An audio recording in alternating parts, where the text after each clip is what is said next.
welcome aboard Petronella, our classic French yacht, a sister ship of Bernard Moitessier's Joshua, number 29 in the series, built by Meta in the 60s and the 70s. I think there were about 70 of them actually built. All right, just a little introduction for anyone who hasn't been following our blogs, which is probably most people. Who are we? My name is John, and my wife's name is Helena. And we bought a boat about 6 years ago, this Joshua, in Martinique, and then sailed it back to the States, fixed it up a lot, needed a lot of work. We had restored it to its original colors and did a whole bunch of work. And then after that, we essentially snowbirded it from between the Bahamas and Maine for a couple of years, 2-3 years, and then we thought, let's sail to Europe.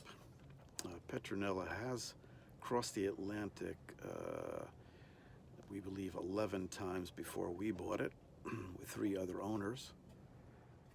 So basically, it's an obligation for every owner of Petronella to cross the Atlantic.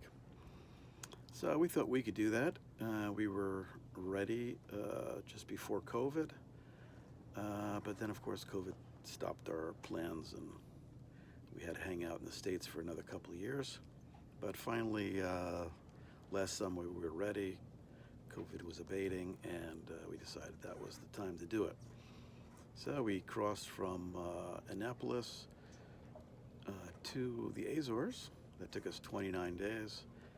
And then stayed in the Azores for about a month, and then went to from the Azores to Brest in France, in northern France, and cruised down the coast of Brittany to La Rochelle, where the original Joshua is housed in a museum, and spent the winter on the Charente, which is a river just south of La Rochelle, and that's where we were for the winter. On the hard. We actually live in Montpellier in the south of France. So what's our plan? Our plan this season is to sail up the coast of France to Brest, maybe around to Normandy. We haven't really decided that yet. And then hop over the English Channel, go down the southern coast of England for a while, hop over to Ireland, and then head up the west coast of Ireland. That'll be like in July. And then hop over to Scotland for the month of August, and then we'll haul out again in Scotland in the beginning of September for the winter.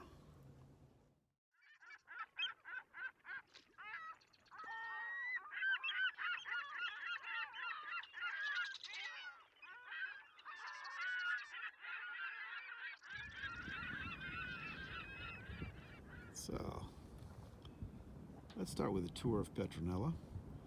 She's a classic French yacht, very traditional, long keel, basically a Colin Archer type boat, built in steel in the 60s and 70s. She became very famous because of the Golden Globe race, which was the first round-the-world nonstop race, won by Robin Knox Johnson, but almost won by Bernard Moitessier on his Joshua, the original Joshua. And he famously decided to bail out of the race after almost completing the circumnavigation on his way up to back to England for the finish line, where he probably would have won. But he decided to turn around and head back to the Pacific. So, and then on deck, she's a flush deck, has a big bowsprit, and she's rigged as a ketch with the mainmast stepped on deck. And like many traditional boats, kind of low freeboard. So these are all features that I really wanted when we were looking at boats. Mainly because we cruised on other people's boats for a couple of years, and we tried, we sailed with a bunch of different type of boats, and we pretty much figured out the kind of boat we wanted. which is exactly as I described to you. Low freeboard, long keel, bulwark, so it makes it nice and safe and things don't go overboard too easy. Flush deck with lots of room to move around on, and very importantly, having the mast stepped right on the deck. So even when the boat is moving around a lot in high seas, you're fairly close to the water, and it's relatively easy to work on deck because she's very steady, stands up to a lot of wind, and just has a very easy motion, which might not be important to young people, but we're in our 60s, and it just makes a big difference for us because we're the weak links really on this boat. We get tired. I get tired a lot quicker than I did when I was young, and it's harder to recover. So for older people, older cruisers, I think it's very important to have a boat that's stable and doesn't wear you out just from the motion. So I love all these features, and we've put a lot of work into her to restore her. For example, the deck, you'll notice, has not one speck of rust on it, and that's because we paint a lot. If you don't like painting, don't buy a steel boat. So we try to keep up with it over the summer, and I'm sure we'll have some videos about that when the first time I see a little speck of rust, we'll be on top of it. So that's the bow. Let's take a look at the stern. So the Joshua is a center cockpit boat. Not really in the center, it's about 2/3 of the way back. The hard Dodger that you see is not original to the boat. I think the second owner added that. I didn't like it at first because it breaks up the lines of the Joshua, but wow, it makes a huge difference when you're out at sea. So we swiftly got to appreciate it and like it, and we did a lot of work on that. We replaced all the windows so you can see through them and painted it, and it looks a lot better than it originally did. So the cockpit, quite small, because this boat wasn't designed by a cruiser, it was designed by a round-the-world sailor. And he knew he was going to be in nasty weather, and he wanted a small cockpit. So he got a small cockpit. So moving from the cockpit aft, she is a double-ender, like pretty much all Cullen Archers. Let me get this out of the way. And surprisingly, she has a tiller. We never steer here, of course. That would be very uncomfortable. There's, instead of steering, trying to sit back here and steer like you would with a normal Tirog, there is a series of cables on deck. And those cables go around the side deck into the cockpit, where you can steer with that old-fashioned looking wheel. Alright, so there's the beach at Ile de Ré, which is the anchorage where we are right now, right across from La Rochelle, which is very interesting to look at. And it's Sunday morning. Yesterday there were probably 15 boats anchored here. Now there's just a few of us. So it's about 7 o'clock p.m., the 11th of June, and we are off. Found a last-minute problem that had to be fixed. The washdown pump wasn't pumping just because of a stuck washer, really. It's a really simple problem, but it took us a little bit of time to find. But we fixed it and got the anchor up, and I was a little worried that we had rigged something wrong, like got one line on the mainsail wrong or something like that, a reefing line or something. But actually, they were all correct, so everything went up pretty well. And I'm just looking to make sure we don't run into somebody. And we're off. So we're going to be pretty much going by plan. We're going to be tacking up this Ile de Ré. the next, I don't know exactly when, basically the whole night. And hopefully by tomorrow morning we'll be approaching Il Mate there, you know?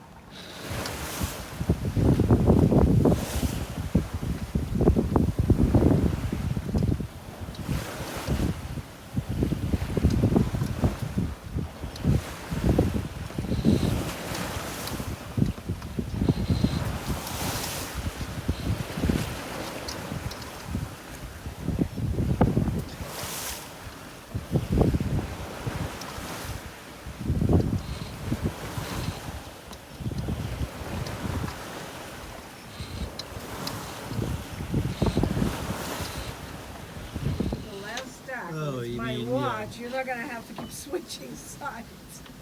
Yeah, maybe. Maybe. Maybe. Depends on things, work out. Things are going to work out. Yeah. So after a long night of tacking into the wind, winds that got up to about 15 knots in the middle of the night, not too bad, but a little uncomfortable. We did it fine, and then eventually the wind veered as expected, and we were able to sail not directly upwind, but towards the island anyway. And then at dawn, as often happens, the wind died away, so that's about it. It's a beautiful day out of the Bay of Biscay. All right, so we made it. We never did get the wind back. Maybe towards the end, the very last hour, we might have been able to sail. But we decided we were only an hour out, and the wind was still coming directly from where we wanted to go. So we just motored that last hour and got here fairly early, about I think about 1 o'clock. So yeah, there's the beach. We're in a place called Anse de Vie, I think, which I think it just means anchorage of the old people. I'm not sure what that means, to be honest. Something about old. Maybe the old anchorage or something. I really don't know. Have to look that up. There's a few fishing boats. Probably a local catamaran because he's inside these yellow buoys, which we think mean don't go any closer. There's this line of big yellow buoys. It looks like there's a channel, a marked channel with yellow buoys. Let's see if I can show it. I thought originally it was like to mark off the beach, but no, I think it's a channel that you can go into to get to the beach with a dinghy. So we might try to do that this afternoon. There's a couple people. The first step's ashore. What's it called? Ile Dieu? Dieu. La plage des Villes. Very appropriate for us.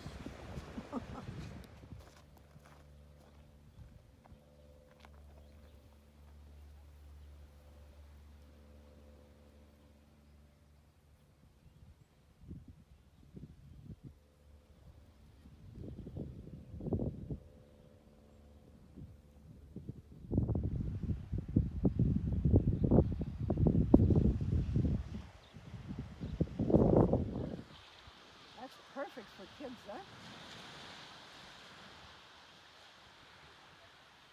The lagoon?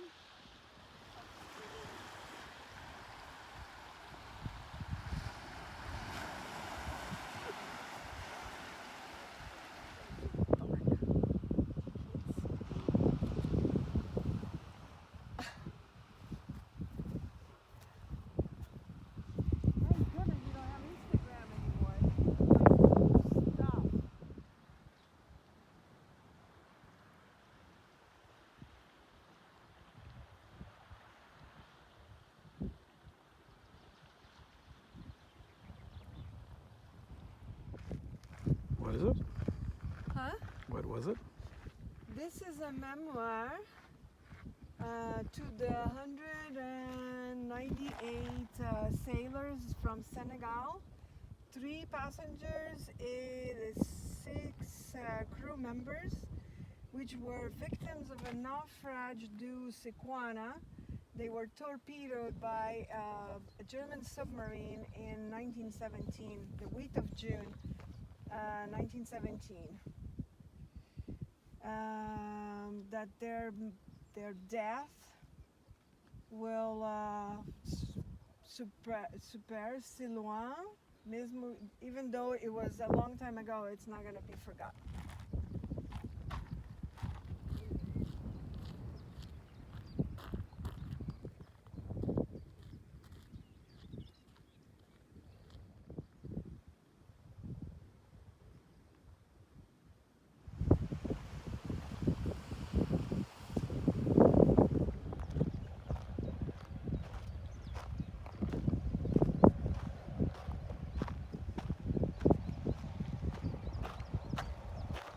Walking along this cliffside path. Really beautiful.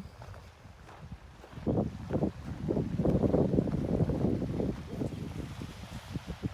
to stop to actually see anything. Yes, very patient. I think it's a snake.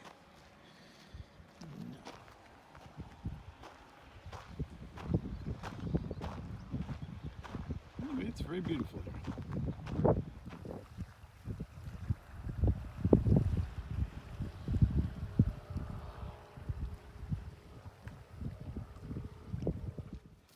And pretty much the end of our little walk. And what do we have here? Oh, a little baffle for bicycles. Et voila, the snack truck. Ice cream.